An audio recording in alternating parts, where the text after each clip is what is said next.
আজি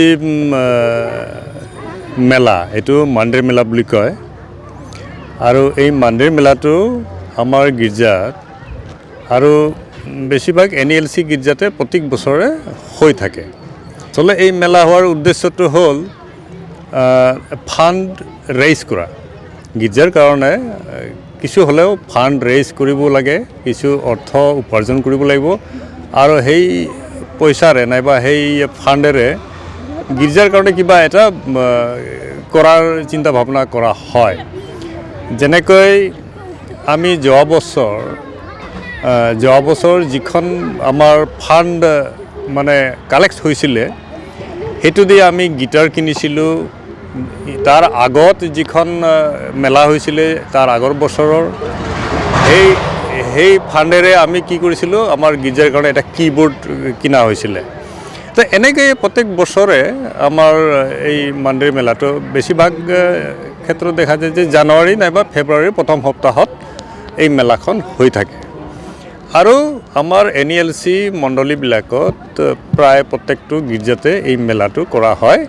কাৰণ আজি আমি যিহেতু 2026ত কৰি আছোঁ, কিন্তু এইটো এটা পৰম্পৰাৰ নিচিনা বহুত আগৰে পৰা NLC গীৰ্জাবোৰ যেতিয়া মানে গঠন কৰা হৈছে আমাৰ অসমৰ সান্তাল কলনীত আৰু যিখন অৰিজিন আমাৰ ডুমকা য'ৰ পৰা আমি এই গীৰ্জাবোৰ মানে মিছনাৰীবিলাকে আমাৰ এইফালে অসমতো লৈ আনিলে, এই আগৰ পৰাই এই মান্দিৰ মেলাটো হৈ থাকে আৰু সেইটো একমাত্ৰ এটাই উদ্দেশ্য, এটা মানে যিটো মানে ফেলোশ্বিপৰ কাৰণে একেলগে গীৰ্জাৰ মানুহবিলাক একগোট খাবলৈ এটা সুযোগ, লগতে এই ফাণ্ড ক্ৰিয়েট কৰা।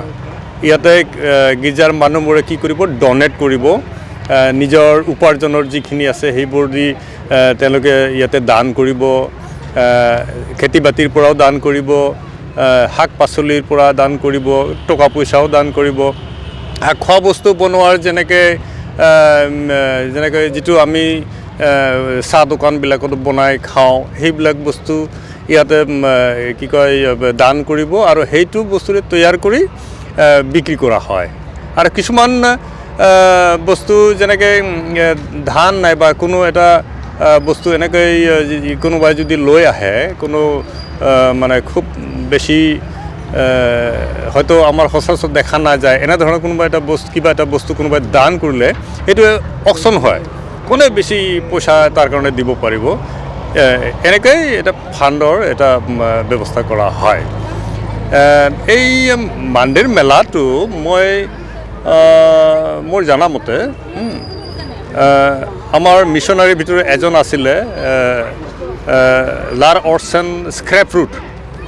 তেওঁৰ জন্মদিনটো হৈছে ফেব্ৰুৱাৰী মাহৰ 4 তাৰিখত।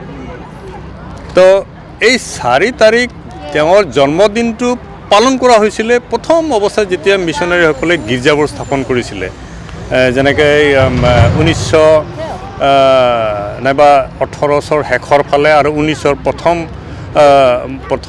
প্ৰথম ফালে তেওঁলোকে যিমানবোৰ গীৰ্জা স্থাপন কৰিছিলে, তো এই গীৰ্জাবোৰত কি কয় মানে এই গীৰ্জাৰ বিশ্বাসীবিলাকে তেওঁৰ জন্মদিনটো পালন কৰিছিলে প্ৰথম অৱস্থাত। তো পালন কৰাৰ সময়ত মানুহ গোট খাইছিলে, ফেব্ৰুৱাৰী 4 তাৰিখত তেওঁৰ জন্মদিন যিহেতু সেইদিনা মানুহে গোট খাইছিলে। তাৰপিছত লাহে লাহে এই যে ফেলোশ্বিপটো, সেই যে তেওঁলোকৰ মানে একেলগ হোৱাটো কেতিয়াবা বহুত ডাঙৰ হৈছিলে, বহুত মানুহ ভিৰ কৰিছিলে। তো মানুহ য'ত বেছি হ'ব, কিছুমান মানুহে সেই সুযোগটো চাই কিছুমান দোকান লৈ আহে, খোৱা বস্তু বনাই পেলাই বিক্ৰী কৰিবলৈ লৈ আহে। তেনেকৈ কৰোঁতে কেতিয়াবা এই 4 তাৰিখত অৰ্থাৎ তেওঁৰ জন্মদিনৰ মানে এই চাহাবৰ, এই যে স্ক্ৰেপৰুট চাহাবৰ এই জন্মদিনটো লাহে লাহে এটা মেলা ৰূপ লৈ ল'লে। আৰু যিহেতু কি কয় তেওঁৰ মিছনাৰীবিলাকৰ যিটো চিন্তাধাৰা আমাতকৈ বহুত ক্ষিপ্ৰতৰ হয় না, তেওঁলোকে বুজি পাইছে যে নাই, এই যে গেডাৰিংটো হয়, এই যে তেওঁলোকৰ মানুহৰ ভিৰ হয়, ইয়াত এটা সুযোগ লোৱা যাওক। সুযোগত যাতে আমি এইটো এনেই খালি যে মানে মোৰ জন্মদিনটো পালন কৰাৰ উদ্দেশ্য নহয়, এটা ফান ক্ৰিয়েট কৰাৰ এটা সুযোগ তেওঁ কৰি দিছিলে। তেতিয়া সেই বস্তুটো তেওঁলোকে জন্মদিনো পালন কৰা হ'ব আৰু এইফালে এটা মেলাৰ ৰূপ লৈ পেলাই এটা ফাণ্ড ৰেইজ কৰাৰ এটা ব্যৱস্থা কৰা হ'ল আৰু তেতিয়াৰে পৰা আমাৰ NLC গীৰ্জাবোৰত পৰম্পৰাগতভাৱে আজিলৈকে এই মেলাটো আছে, প্ৰত্যেক বছৰে হৈ থাকে আৰু সেইমতে আমাৰ এই হাৰাপুতা গীৰ্জাটো প্ৰত্যেক বছৰে হয়, বেছিভাগ জানুৱাৰী শেষৰ ফালে হয় নাইবা ফেব্ৰুৱাৰী মাহৰ প্ৰথম ফালে হৈ থাকে। ইয়াতে যেনে ধৰক লটাৰীও খেল হয়, খেলা ধূলাৰ ভিতৰত ৰছী টনা খেলা হয়, সৰু ল'ৰা ছোৱালীবিলাকৰ কাৰণে 100 মিটাৰ ৰেচ, 50 মিটাৰ ৰেচ, মহিলাবিলাকৰো টাগ অফ ৱাৰ ইত্যাদি আৰু বহুত ধৰণৰ সৰু সুৰা খেল বাচ্চাবিলাকৰ কাৰণে হৈয়ে থাকে কম্পিটিশ্যন। যেনেধৰণে আমি মানে ফাণ্ডটো ক্ৰিয়েট কৰিব পাৰি এনেধৰণে আৰু কিছুমান যেনেকৈ এই যে কম্পিটিশ্যনৰ 100 মিটাৰ ৰেচ ইত্যাদি তো তেওঁলোকক প্ৰাইজ দিয়া হয়। যিয়ে জিকিব টাগ অফ ৱাৰত যি টিমে জিকিব তেওঁলোকক গীৰ্জাৰ তৰফৰ পৰা ট্ৰফি দিয়া হয় আৰু মুঠতে প্ৰাইজ দিয়া হয়। যেনেকৈ আজি এইবাৰৰ যিখন আমাৰ মাণ্ডেৰ মেলা ইয়াতে এটা ভলীবল কম্পিটিশ্যন হৈ গ'ল। যোৱা ৰাতি আমিতো ৰাতি খেলিলোঁ, যোৱা ৰাতি মানে ছেমি ফাইনেললৈকে হৈছিলে আৰু ছেমি ফাইনেল আৰু কি কয় ফাইনেল খেলটো আজি হৈছে। যিখন টিমে জিকিছে তেওঁলোকে ট্ৰফি পাব আৰু সেইটো এটা আনুষ্ঠানিকভাৱে গীৰ্জাৰ দিনা তেওঁলোকক গীৰ্জা ছুটিৰ পিছত এই ট্ৰফিবিলাক দিয়া হয়।